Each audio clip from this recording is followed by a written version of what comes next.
L'Esprit du Seigneur nous enseignera toutes choses nouvelles. Gardez ma parole et méditez-la, elle vous donne la vie.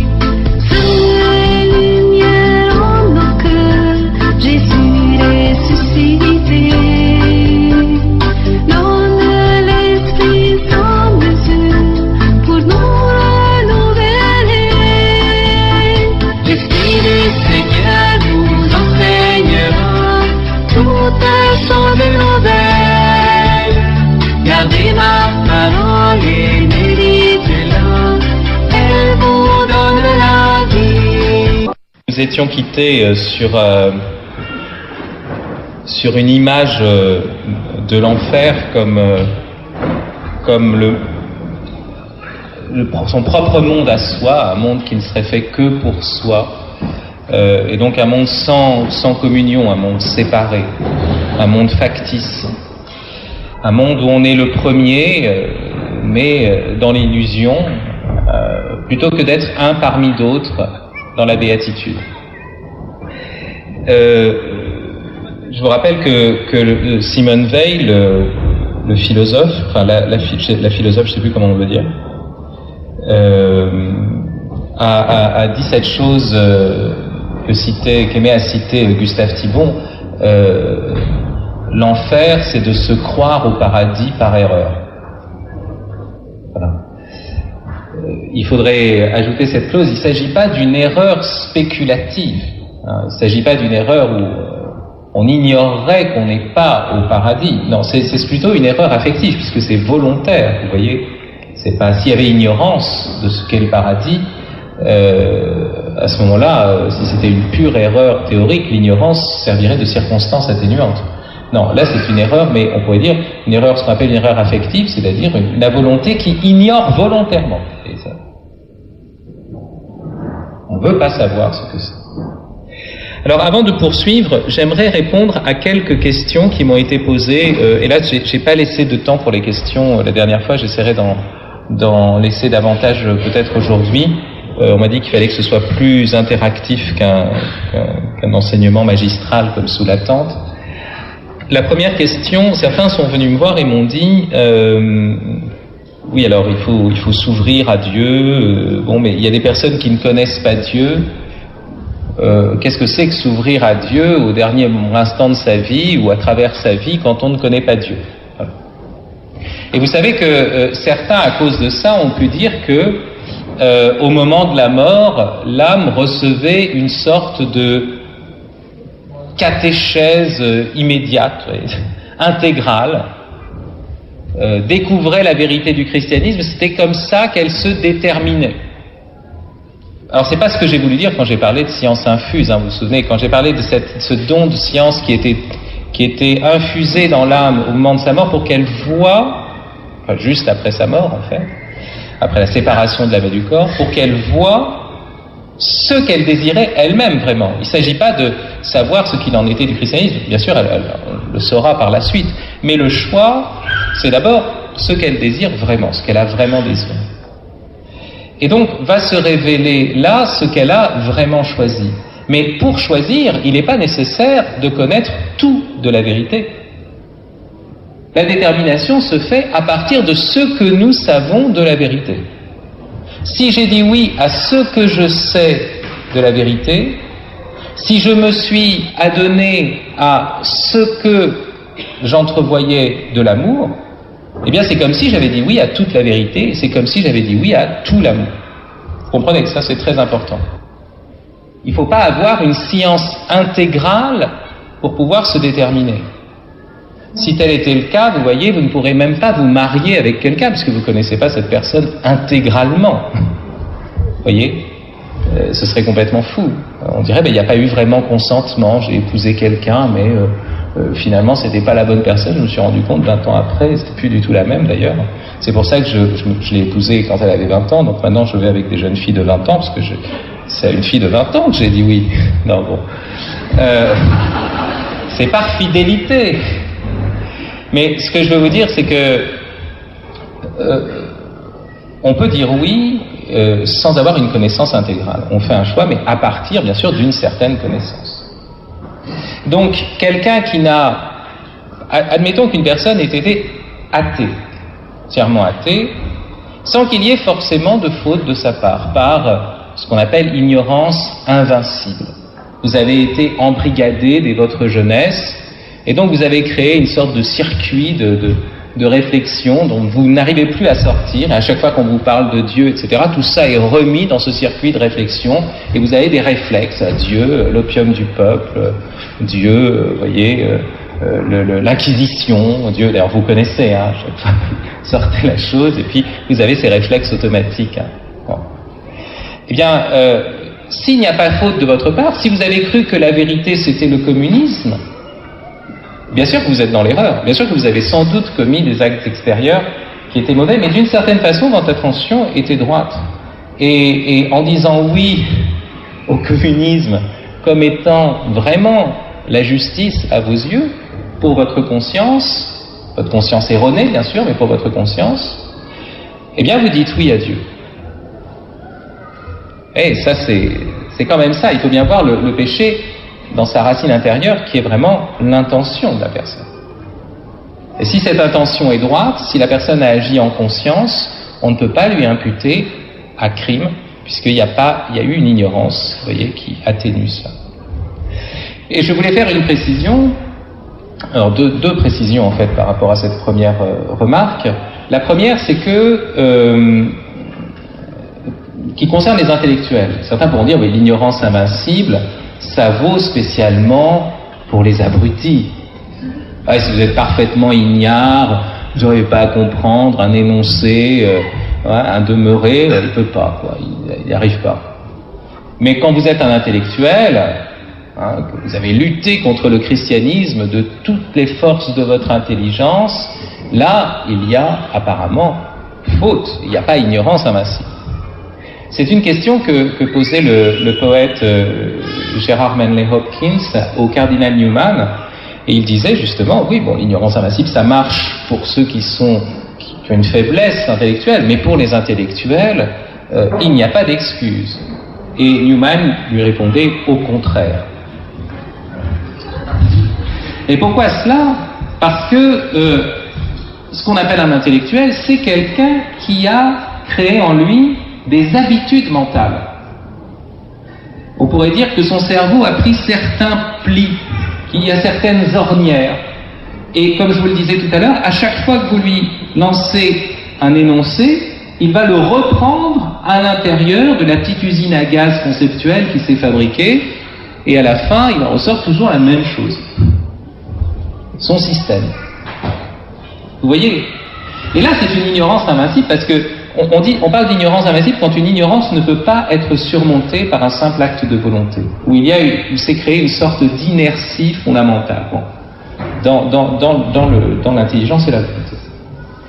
Et dans ce cas-là, quelqu'un qui a été embrigadé du côté du communisme, je prends toujours cet exemple-là, mais vous voyez, c'était un appareil idéologique extrêmement fort, tout était repris à l'intérieur de cet appareil.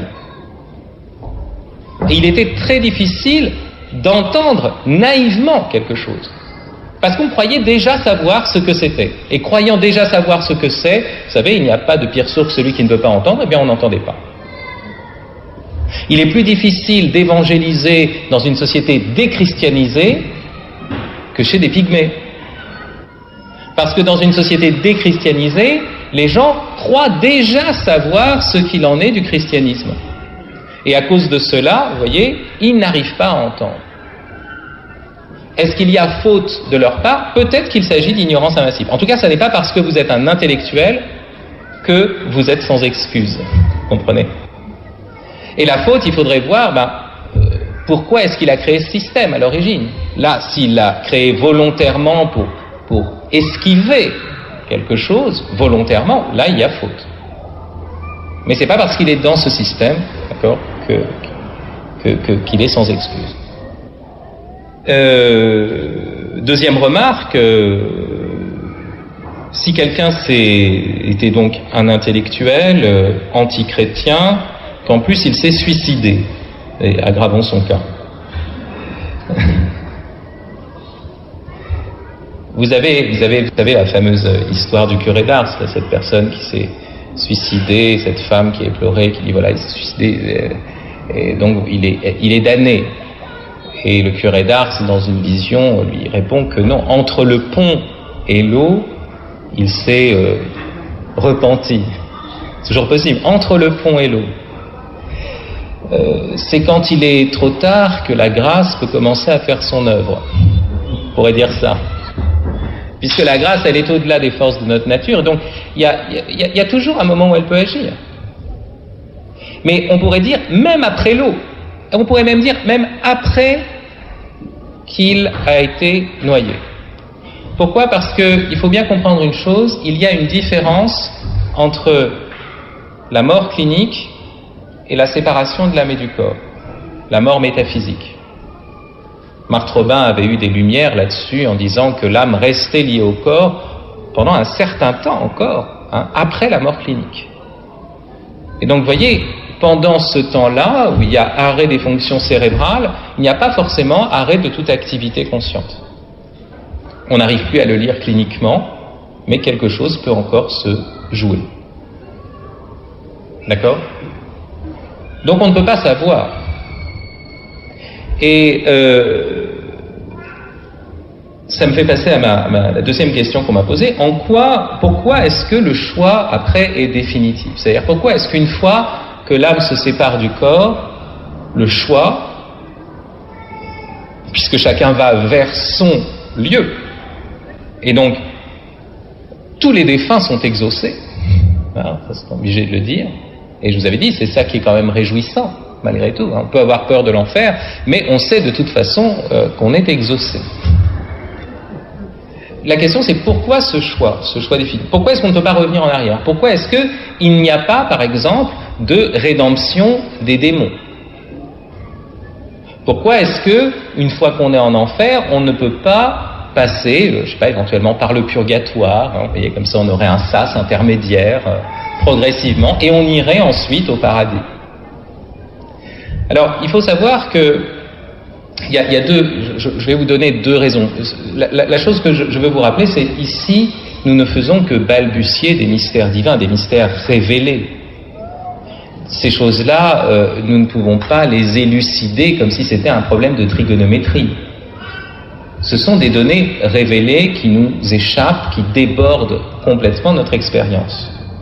Donc, je vais vous donner des réponses, mais faites attention que ces réponses ne sont pas des démonstrations, ce sont simplement ce qu'on appelle des raisons de convenance. La première raison de convenance, on peut la tirer simplement d'un fait, on pourrait dire moral. Là, ce n'est pas une explication, je dirais, ontologique, c'est une explication morale. C'est que s'il était possible de revenir en arrière, finalement, la doctrine chrétienne ne se distinguerait pas des doctrines de la réincarnation. Vous iriez, vous mourrez, puis vous allez dans un autre monde, et là, vous pouvez encore avoir la possibilité de revenir sur vos choix, et indéfiniment, jusqu'à ce que vous ayez le bon karma qui vous emmène au ciel. Donc, vous voyez, si on a la possibilité de se rattraper après la mort, dans une autre vie, c'est ça le sous-entendu, si on peut revenir de l'enfer, dans une autre vie, qu'est-ce qui se passe automatiquement ? On dévalue la vie présente. Alors il y a une chose extraordinaire dans le christianisme, c'est que cette affirmation du choix définitif après la mort montre le caractère décisif du temps. Essentiellement décisif. Ça veut dire que les actes que nous posons ici et maintenant ont un poids d'éternité. Et si je commence à dire qu'il y a encore des possibilités de se rattraper, donc d'autres vies, dans d'autres mondes, je dénie la réalité, la gravité, l'aventure même de notre existence présente. Et je tombe sous le coup de la critique de Nietzsche. Vous savez, cette critique, on disait, parler d'un au-delà, c'est un nihilisme, puisqu'on dévalue la vie présente. Non, puisqu'il y a cette idée de c'est ici et maintenant que les choses se jouent. Voilà un motif, je dirais, moral, qui est lié, je l'ai appelé moral parce qu'il est lié à l'appel à la responsabilité, à notre réponse ici et maintenant. Il y a un motif qui est un motif beaucoup plus métaphysique, beaucoup plus ontologique, on pourrait dire, qui peut se prendre à partir justement du fait que le choix des anges est définitif. Vous savez que les anges sont créés dans la grâce, un premier temps, on pourrait dire, spirituel de leur existence, et puis à ce moment-là, il y a le temps de l'épreuve, du choix, et certains vont s'abandonner à la grâce divine. Certains auteurs parleront même de mort mystique des anges, à cause de cet abandon. Ils remettent leur volonté à la volonté divine, ils s'abandonnent dans la grâce au mystère de Dieu, mystère d'une béatitude qui les dépasse. Et puis il y a ceux qui veulent en rester à leur béatitude naturelle, ou plutôt atteindre leur fin par leur propre force. Vous vous souvenez de ce qu'on avait dit hier. Et cela chute. Et ils ne peuvent pas se repentir, dit toute une grande tradition théologique. Et on pourrait dire que le magistère incline dans ce sens-là. Il y a des théologiens qui ont parlé, alors par exemple Origène a parlé d'une récapitulation finale qu'on appelle apocatastase, où il y aurait même une rédemption de Satan. Mais cette doctrine a été formellement condamnée par l'Église. Certains autres ont dit peut-être qu'il y a, non pas pour les anges, mais pour les hommes, vous voyez, une possibilité de retour. Thomas d'Aquin s'y oppose formellement. Jacques Maritain a une position plus, on pourrait dire, plus modérée, plus conforme à la doctrine. Il dit que, au bout d'un certain temps, les damnés connaîtront toujours la peine du dam, c'est-à-dire l'absence de vision béatifique, mais par un effet de la miséricorde de Dieu, d'une certaine façon, ils ne se referont plus de mal les uns aux autres. Bon.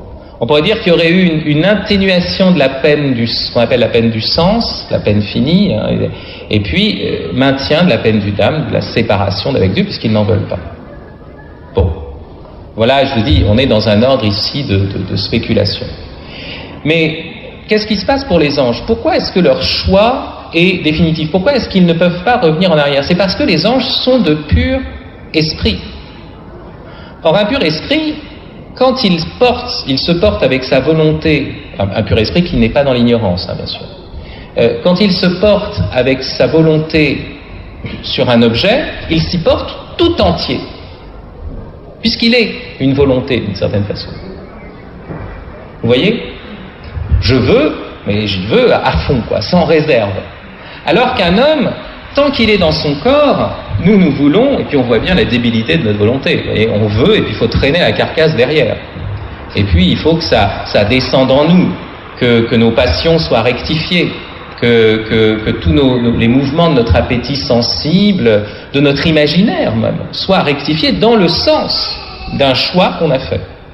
Et on peine, et on est toujours donc avec on pourrait dire un boulet à traîner derrière soi jusqu'au moment où on arrive à intégrer ce boulet, à en faire, je sais pas moi, un ballon d'hélium pour nous porter dans le sens de notre choix.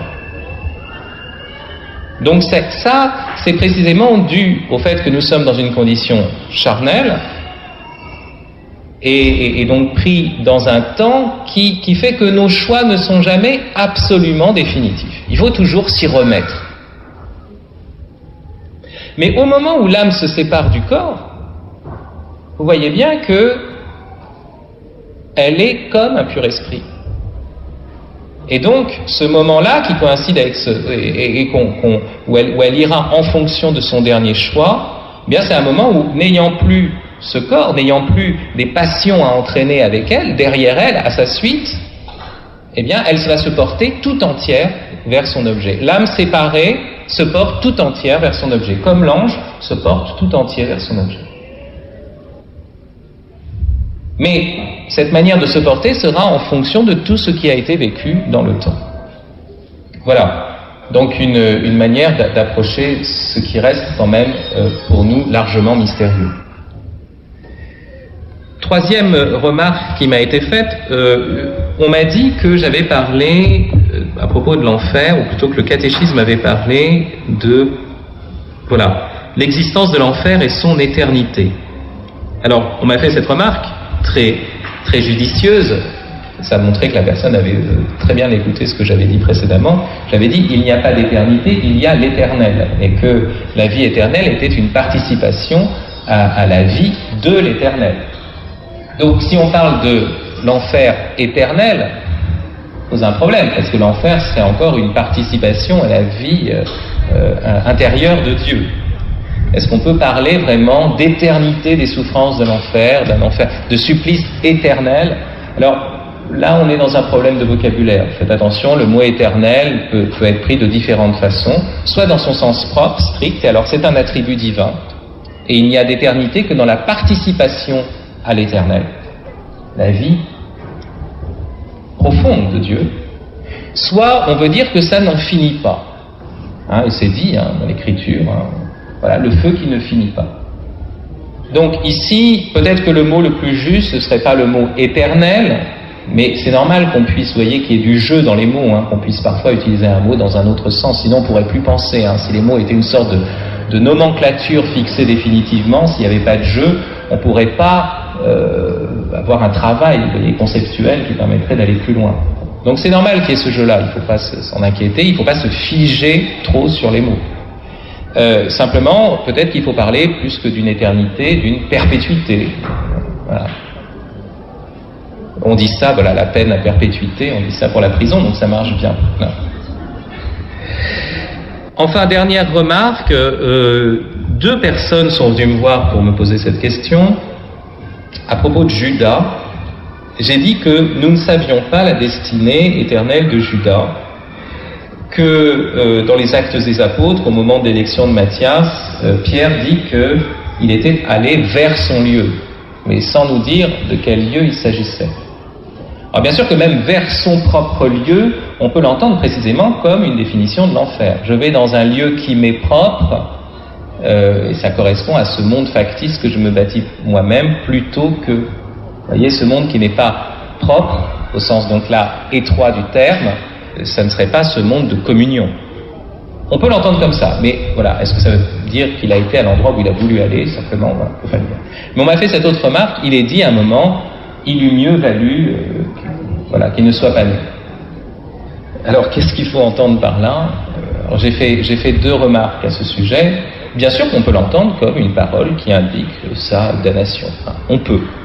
Mais est-ce que c'est l'unique sens? Est-ce que c'est le sens univoque de cette parole? Alors, je fais deux remarques. La première, c'est que il eût mieux valu qu'il ne soit pas né. Cela vaut pour tout homme qui commet un péché mortel. Vous savez que les grands saints nous expliquent, parce qu'eux, ils ont le sens du péché mortel, que le péché mortel, dans la mesure où on offense Dieu, qui a une dignité qu'il est infinie, donc une dignité infinie, a un caractère de gravité infinie. Or, ne pas être né, ça serait que la suppression d'un être fini. En face de la gravité infinie, vous voyez, du péché mortel, vaut mieux ne pas être né que de commettre un péché mortel. Les grands mystiques nous disent cela. Nous, on ne s'en rend pas trop compte, mais enfin, voilà ce qu'il en est, en réalité. Et les théologiens vont dans ce sens. Donc cette parole peut simplement signifier la gravité du péché que Judas va accomplir, péché par excellence, mais peut-être pas son irrémissibilité. Peut-être qu'il est impardonnable. Et puis la deuxième chose que je faisais remarquer, c'est que cette parole, le Christ l'adresse alors que Judas est présent. Et on peut se demander si cette parole n'est pas encore une dernière monition, un dernier avertissement à Judas. Regarde ce que tu es en train de faire.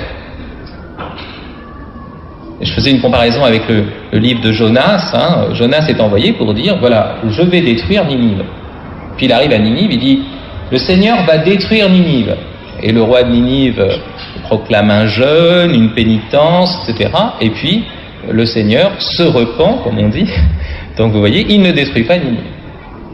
Et ça agace Jonas, vous savez, qui était venu...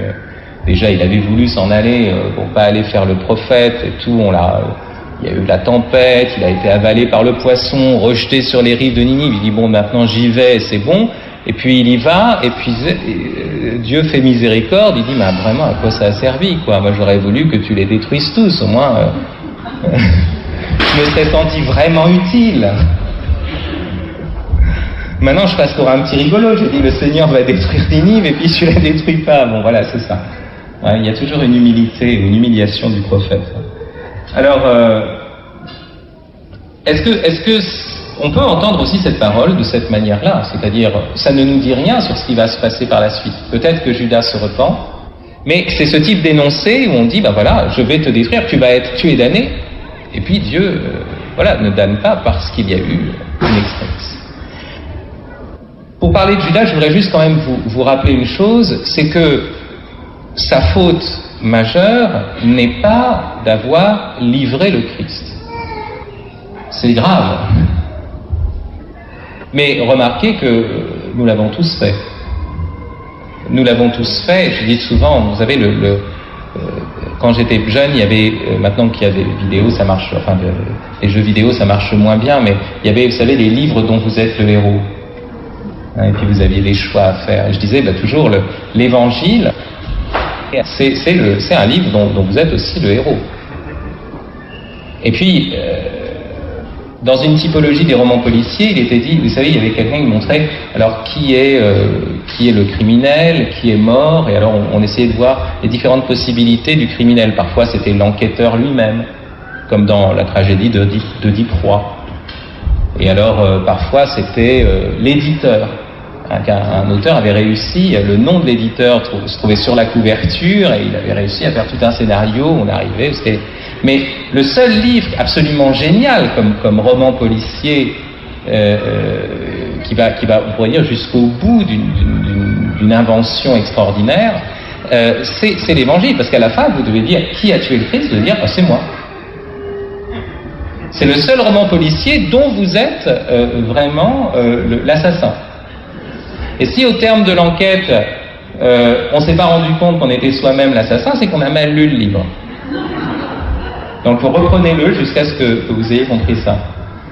Simplement, on n'est pas le seul assassin, hein. Il y a eu des tas d'intermédiaires, on a eu des tas de sbires ou d'instruments, et puis on peut toujours se repentir. Voilà. Mais Judas, donc, a livré le Christ, nous avons tous trahi.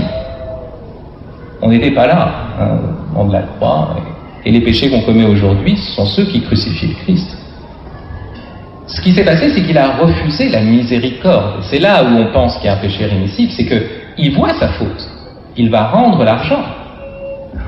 Mais il va se pendre. Et on pourrait dire presque, c'est un peu ce que dit Catherine de Sienne, enfin c'est surtout de Catherine de Sienne que je tiens ça. Après avoir livré le Fils, d'une certaine façon, il livre le Père. Il trahit le Père, il trahit la miséricorde du Père. Et c'est ça qui a causé une souffrance immense à Jésus. C'est pas tant la trahison de Judas que ce refus d'être pardonné. Cette manière de dire je me ferai justice moi-même. Non, il faut s'abandonner à Dieu. Si ton cœur te condamne, Dieu est plus grand que ton cœur. Et si on commence à se condamner soi-même, parce que c'est une possibilité de l'en faire aussi. Je me condamne moi-même. Ah, c'est très mal, c'est horrible ce que j'ai fait. Ah, je suis un nul. Vous voyez? Mais c'est encore de l'orgueil. Parce que je me place en seul juge de ma faute. Vous comprenez? Donc, la faute énorme de Judas, bien sûr, ça n'est pas la trahison, c'est cette seconde trahison qui se manifeste par la pendaison. Voilà pour les questions auxquelles je voulais répondre. À présent, nous allons aborder donc le mystère du purgatoire. C'est une théologie, la théologie du purgatoire, qui m'est particulièrement chère. Elle est très peu prêchée. On en a souvent des visions erronées. Des théologiens ont même pensé que le feu de l'enfer et le feu du purgatoire étaient les mêmes. Pour vous dire. Alors, de quoi s'agit-il ? Je reprends mon catéchisme, puisqu'on fait une lecture suivie, et je vous lis la section qui concerne la purification finale ou purgatoire. Ceux qui meurent dans la grâce et l'amitié de Dieu, mais imparfaitement purifiés, bien qu'assurés de leur salut éternel, souffrent après leur mort une purification, afin d'obtenir la sainteté nécessaire pour entrer dans la joie du ciel. L'Église appelle purgatoire cette purification finale des élus, qui est tout à fait distincte du châtiment des damnés. L'Église a formulé la doctrine de la foi relative au purgatoire, surtout au Concile de Florence et de Trente. Concile de Florence, très important, parce que cette date, je crois que c'est 1274, c'est la date où Dante va rencontrer pour la première fois Béatrice.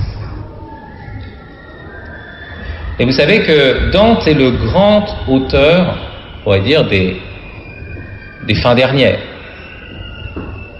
Le grand poète des fins dernières.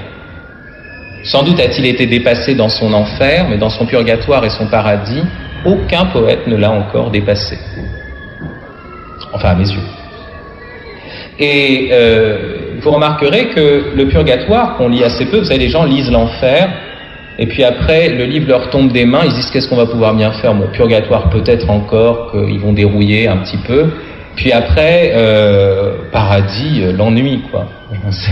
On va être dans une histoire, espace blanc, tout le monde est content, les yeux fixés vers le Seigneur, aussi ennuyeux qu'une adoration eucharistique vue de l'extérieur, quoi. Et c'est pour ça que les gens lisent l'enfer et ne lisent pas la suite. Mais le paradis, j'en parlerai du paradis de Dante après, mais c'est non seulement c'est le chef-d'œuvre, mais malgré tout, le signe de la Divine Comédie, c'est plutôt le purgatoire. C'est cette œuvre qui est charnière, elle est au centre, c'est au moment de la proclamation du dogme du purgatoire qu'il rencontre Béatrice, et d'une certaine façon, toute la traversée que va faire Dante, puisqu'il n'est pas encore mort, c'est toujours une traversée de purification. L'œuvre de Dante est une œuvre de purification, et donc elle est sous le signe du purgatoire. Même le paradis, pour Dante, est sous le signe du purgatoire, puisqu'il n'est pas encore au paradis et qu'il a encore à vivre après. Et la tradition de l'Église fait référence à certains textes de l'Écriture pour affirmer l'existence du purgatoire. N'oubliez pas que tout cela est fondé quand même sur l'Écriture. Et dans le dialogue avec les protestants sur cette question-là, il faut toujours recourir à l'Écriture. Pour ce qui est de certaines fautes légères, en fait, il ne s'agit pas de la légèreté ou de la gravité de la faute, mais le fait qu'on se soit tourné vers la miséricorde divine, bien sûr. C'est en ça que la faute devient légère. Pour ce qui est de certaines fautes légères, il faut croire qu'il existe, avant le jugement, un feu purificateur. C'est Saint Grégoire le Grand qui parle. Selon ce qu'affirme celui qui est la vérité, en disant que si quelqu'un a prononcé un blasphème contre l'Esprit Saint, cela ne lui sera pardonné ni dans ce siècle-ci, ni dans le siècle futur. Vous savez, cette formule qu'on trouve dans l'Évangile. Alors nous, on pense au fait qu'il y a des péchés irrémissibles, mais c'est très intéressant, dans certaines formules où on interprète tout de suite ce qui apparaît en premier, il y a souvent des petites remarques en second qui sont très révélatrices. Et là, c'est le fait qu'il est parlé de ce siècle-ci et le siècle futur. Et Grégoire le Grand dit, dans cette sentence, nous pouvons comprendre que certaines fautes peuvent être remises dans ce siècle-ci, mais certaines autres dans le siècle futur. Et ça continue, cet enseignement s'appuie aussi sur la pratique de la prière pour les défunts, dont parle déjà la Sainte Écriture. Voilà pourquoi Judas Maccabée, fit faire ce sacrifice expiatoire pour les morts, afin qu'ils fussent délivrés de leurs péchés. C'est dans le 2e livre des Martyrs d'Israël. Dès les premiers temps, l'Église a honoré la mémoire des défunts et offert des suffrages en leur faveur, en particulier le sacrifice eucharistique, afin que purifiés, ils puissent parvenir à la vision béatifique de Dieu. L'Église recommande aussi les aumônes, les indulgences et les œuvres de pénitence en faveur des défunts. C'est très beau parce que cette dernière remarque montre que nous sommes dans une communion avec les défunts. Toute cette doctrine doit se lire vraiment sous le jour de la communion des saints. Alors, pour essayer de comprendre ce que nous venons de dire, ou en tout cas pour l'expliciter un peu, je vais avoir recours à plusieurs choses. D'abord, bien sûr, à Sainte Catherine de Gênes, qui a écrit un très célèbre traité du purgatoire. Et alors, pour ceux qui croient qu'il y a des portes, on dit souvent les portes du paradis, Catherine de Gênes les détrompe en disant dans son traité: de la part de Dieu, le paradis n'a point de porte, mais quiconque veut y entrer, entre, car le Seigneur est tout miséricorde, et il se tient vis-à-vis de nous, les bras ouverts, pour nous recevoir dans sa gloire. C'est magnifique, hein, le paradis sans porte. Le père Jean-Miguel Garrigue rapportait cette histoire qu'il dit être espagnol. C'est un homme qui a vécu, on va dire, dans la dissolution, dans tous les péchés que vous pouvez imaginer. Il meurt et il se retrouve devant Saint-Pierre. Et Saint-Pierre lui dit: entre. Il dit: mais je dis qu'il y a quand même quelque chose de bizarre, parce que c'est pas normal avec la vie qu'il a eue qu'il soit se proposer d'entrer dans le paradis. Il dit: ah bon, mais je peux rentrer, mais enfin normalement il n'y a pas c'est pas un gardien, vous n'êtes pas là pour refouler les gens d'entrer dans le paradis. Il dit: ah non, là vous confondez avec le paradis, plutôt l'enfer d'ailleurs des Grecs, hein. Il y avait Cerbère, effectivement, il y avait un chien, mais moi je suis Saint-Pierre, enfin, c'est pas pareil, Cerbère, Saint-Pierre. Il dit: ah bon, mais alors, mais quand même, normalement pour rentrer, on pèse les âmes, il n'y a pas une pesée des âmes comme ça, où vous voyez mes fautes, vous les pesez, et puis en face, il y a une plume là, pour voir si ma conscience quand même est assez légère pour pouvoir rentrer. Il dit: oui, alors ça c'est dans le livre des morts égyptien, hein. C'est pas dans la pesée des âmes, c'est pas chrétien non plus, hein, donc peut-être erreur encore. Il dit: ah bon, alors mais est-ce qu'il n'y a pas un livre de vie où tout est inscrit déjà à l'avance? Il dit: alors ça c'est déjà mieux, mais c'est l'interprétation qu'en fait Calvin, hein. Là c'est la théorie de la prédestination, soit à l'enfer, soit au paradis, hein. Non, il n'y a pas de choses comme ça. Il dit: ah bon, alors je peux rentrer? Oui, vous pouvez rentrer. Et alors il s'avance, et là Saint-Pierre, par-dessus son épaule, lui dit: mais je ne suis pas sûr que cela vous plaira. Alors, c'est une remarque que fait le cardinal Newman lui-même. Il dit: mettez quelqu'un qui n'est pas saint dans le lieu de la sainteté, et ça sera pire pour lui que d'être en enfer. C'est ça qui est étonnant, hein. Et c'est ce qu'on trouve dans la doctrine de Catherine de Gênes. Vous voyez, le paradis n'a point de porte. Quiconque veut y entrer, entre. Mais je vois aussi que cette divine essence est d'une telle pureté, elle l'est bien plus que nous ne pouvons l'imaginer, que l'âme qui a en soi le moindre atome d'imperfection se précipiterait en 1000 enfers plutôt que de demeurer avec une tache en la présence de la majesté infinie. Alors là, elle parle de ces personnes qui aiment Dieu, hein, bien sûr. Trouvant donc le purgatoire disposé pour lui enlever ses souillures, elle s'y élance et elle estime que c'est par l'effet d'une grande miséricorde qu'elle découvre un lieu où elle peut se délivrer de l'empêchement qu'elle aperçoit en elle.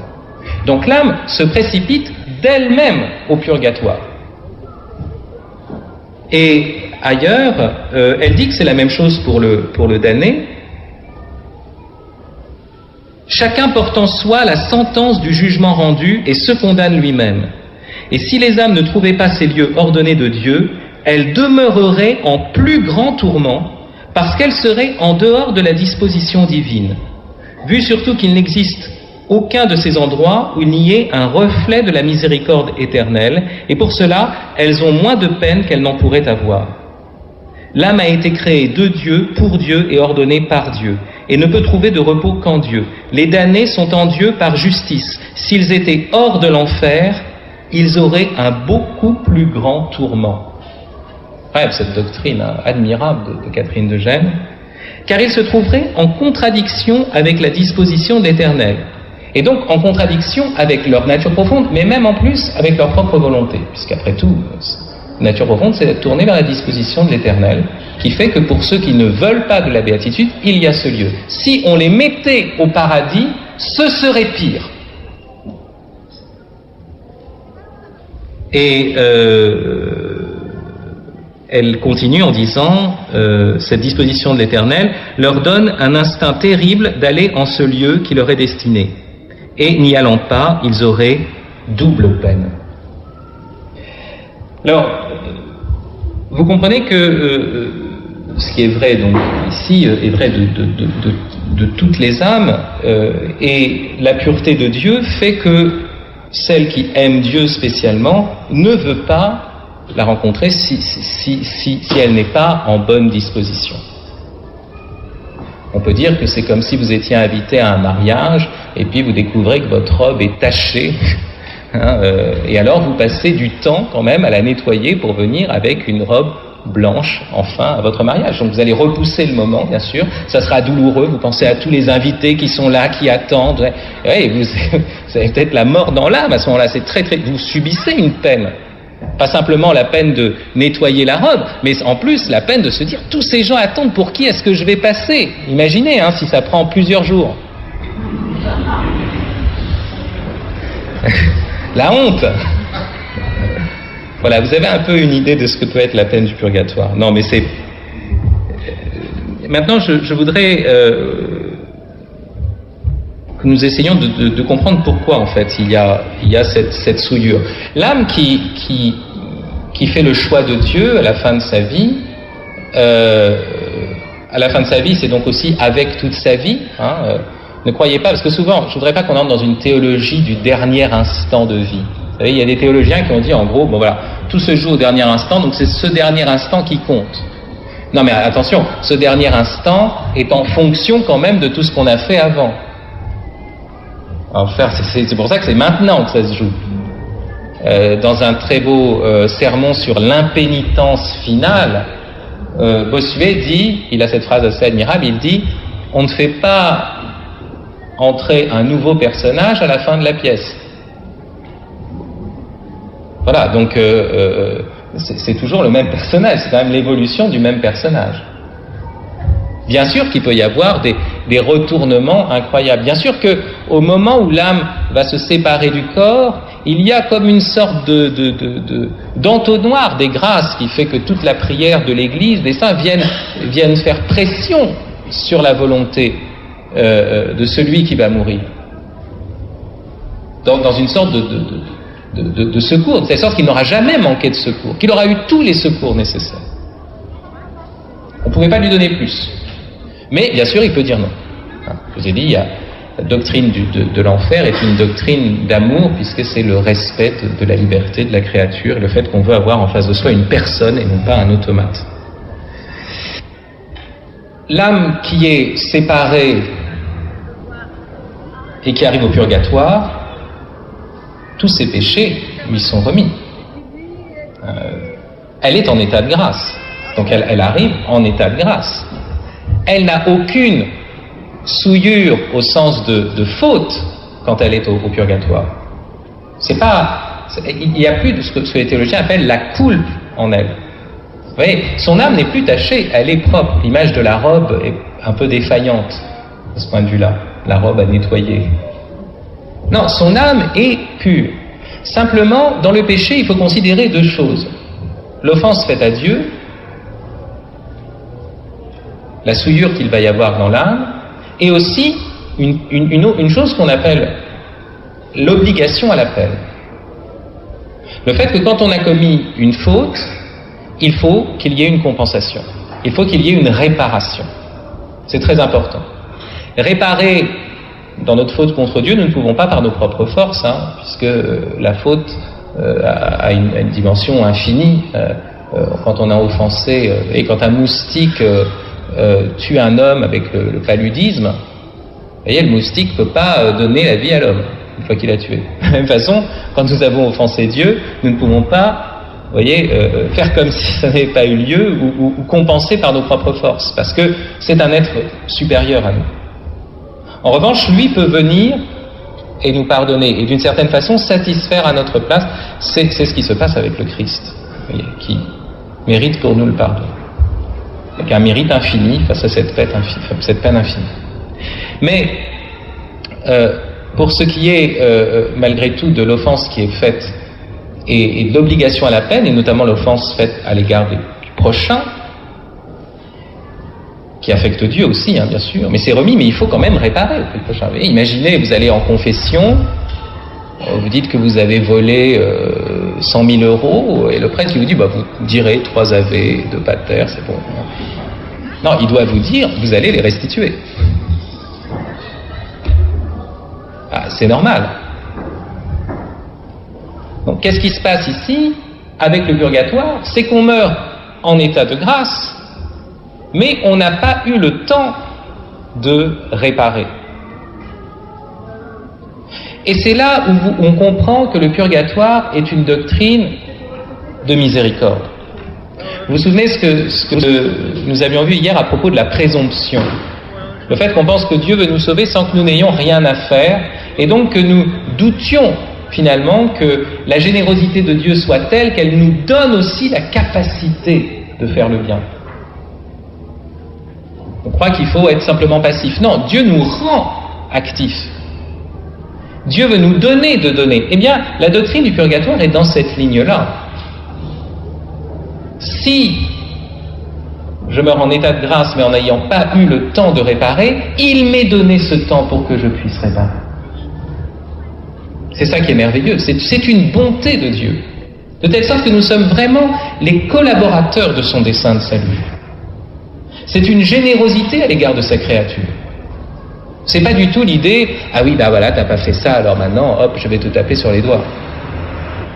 Rien à voir. C'est vraiment l'idée de nous faire croître. Thomas d'Aquin dit la chose suivante: il ne suffit pas de cesser l'offense pour l'effacer, il y faut encore une compensation. Voilà, toute la doctrine du purgatoire se trouve dans cette phrase. Vous avez cessé l'offense. Vous êtes déjà entré dans une nouvelle vie, mais il y manque la compensation. Et Dieu nous donne le laps de cette compensation. Je vous dis ça parce que c'est vraiment sur ce point-là qu'on peut répondre à Luther. Les protestants se sont trompés sur le purgatoire, notamment parce que Luther avait commis cette erreur. C'est une erreur qui est condamnée par Léon X dans la bulle Exurge Domine. Voilà ce que disait Luther: c'est un adage véridique et plus lumineux que la doctrine de tous ceux qui ont jusqu'ici disserté sur les contritions, que ne plus recommencer est la souveraine pénitence et qu'une nouvelle vie est la meilleure pénitence. Vous voyez, l'idée de Luther, c'est que si je mène une vie nouvelle, si j'entre comme ça dans une vie de sainteté, ça suffit. Ça suffit. Il n'y a pas besoin d'avoir ni de contrition. Vous voyez, le broiement du cœur, ça suffit comme contrition. Et il n'y a pas besoin d'autre chose. Alors, Luther a raison dans le sens où, bien sûr, que la dynamique de la pénitence est une dynamique de joie. C'est pour aller vers la joie et c'est pour communiquer la joie. Mais en même temps, je ne peux pas aller vers la joie en ignorant la réalité de mon histoire. Sinon, ça n'est pas moi qui vais vers la joie. C'est un personnage saint que je me suis fabriqué. Donc, je dois regarder en arrière à qui j'ai fait offense et essayer de réparer, de compenser aussi. La vie nouvelle, ça n'est pas la vie d'un nouveau personnage, là encore. C'est la vie vraiment de quelqu'un qui regarde aussi en arrière et qui reprend tout ce qu'il a fait dans cette nouveauté.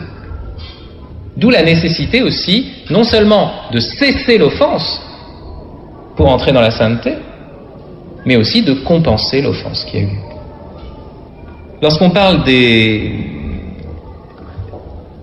âmes du purgatoire, il faut aborder 3 thèmes. 2 de ces thèmes sont liés à la souffrance de ces âmes et l'autre est lié à la joie. Je voudrais juste faire une remarque avant de parler de ça, parce que j'ai oublié de le dire tout à l'heure. Ça n'est pas parce que vous passez par le purgatoire que vous serez dans les derniers rangs du paradis. Il n'y a pas, vous voyez, ceux qui sont au paradis, et puis en dessous, tous ceux qui ont été dans le purgatoire, vous voyez, avec toutes les places du fond, quoi. Ça marche pas. Et vous savez qu'au théâtre, les places du fond, c'est ce qu'on appelle le paradis. On appelle aussi le poulailler, hein. Bon, ça dépend de quel point de vue on le regarde.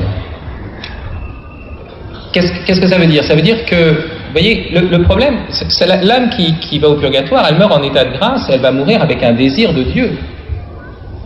Ce qui l'a fait aller au purgatoire, c'est qu'elle n'a pas eu le temps de compenser, de réparer. Mais si son désir est plus grand que l'âme qui a un moindre désir, mais qui a réparé ses fautes, eh bien, après son laps de purgatoire, elle sera plus haut. Si on peut parler ainsi, hein, parce que j'en parlerai après, est-ce qu'il y a une hiérarchie au paradis? Ou est-ce qu'on peut parler d'hiérarchie? On parlera de ça, mais en tout cas, ça ne sera pas du tout dans un sens où notre imaginaire peut se l'imaginer. Mais il y a quand même une hiérarchie, on verra, c'est pas une hiérarchie, bien sûr, c'est une hiérarchie de service. Alors plus vous êtes en bas, mieux c'est, d'une certaine façon. Parce que toutes les âmes qui sont au-dessus sont toutes tournées vers vous. Elles vous aiment, ah bah oui, elles vous aiment, elles ont plus de charité que vous. Donc plus vous êtes au-dessus, plus vous êtes penché vers ceux qui sont en bas. Donc vous voyez, on pourrait dire que vous êtes presque plus bas que ceux qui sont en bas dans la chambre. Enfin, vous voyez, bon, c'est une hiérarchie difficilement pensable parce que c'est la hiérarchie de la charité. Mais il reste qu'il y a une hiérarchie. Et c'est pour ça que la Vierge Marie est la reine du ciel. Et s'il n'y avait pas cette hiérarchie-là, on ne pourrait rien dire à ce sujet-là. Donc, vous pouvez passer par le purgatoire si votre désir de Dieu a été, au moment de votre mort, plus intense qu'un autre qui est directement entré en paradis. Bah vous irez au-dessus, et vous voyez la différence, c'est parce que c'est pas de même nature. Hein. Ce qui vous fait aller au purgatoire, c'est pas le fait que vous avez eu un désir plus faible, c'est le fait que, si intense que soit votre désir, vous n'avez pas pu réparer.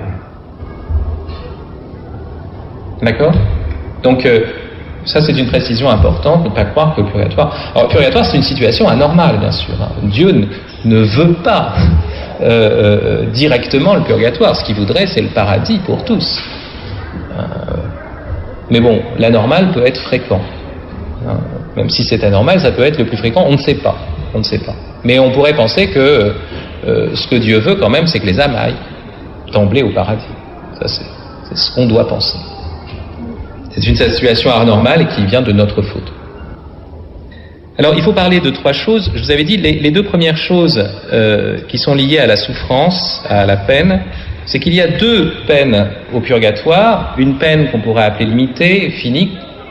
En fait, c'est les deux mêmes peines qu'en enfer, sauf qu'elles ne sont pas du tout de même nature. On distingue la peine du sens, la peine qui vous afflige, par rapport à des choses extérieures. Bon. Et puis la peine d'âme qui est vraiment la peine de la privation de la vision béatifique. Vous ne voyez pas Dieu. Et puis, il y a bien sûr une joie qui est liée au fait que cette peine de ne pas voir Dieu, ça n'est qu'un retardement.